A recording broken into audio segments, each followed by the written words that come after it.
Hi friends, நான் உங்கள் டெக்வாத்தி. இன்னைக்கு என்ன பார்க்க போகிறோம்னா, நீங்கள் அப்லோட் பண்ணுற வீடியோஸ் எதுவுமே வியூஸ் போகலை, 0 வியூஸ்லேயே இருக்குது அப்படிங்கிறீங்களா?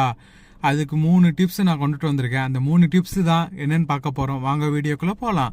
ஃபர்ஸ்ட், நீங்கள் யூடியூப்லேயே இருந்தாலும் சரி, ஃபேஸ்புக்காக இருந்தாலும் சரி, இல்லை இன்ஸ்டாகிராமாக இருந்தாலும் சரி, நீங்கள் அப்லோட் பண்ணுற வீடியோ வியூஸே போகலைனாலும் நீங்கள் டெலீட் பண்ணக்கூடாது.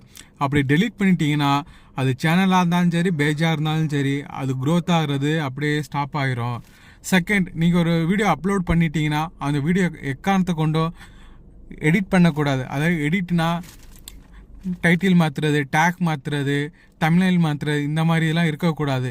நீங்கள் எது தப்போ சரியோ அந்த வீடியோ அப்படியே தான் இருக்கணும். அதை டெலீட் பண்ணக்கூடாது, எடிட்டும் பண்ணக்கூடாது.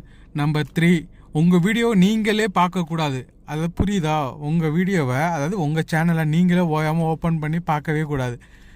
இப்படிலாம் இந்த 3 டிப்ஸை நீங்கள் கடைபிடிச்சிங்கனாலே போதும், உங்கள் வீடியோ சும்மா வைரல்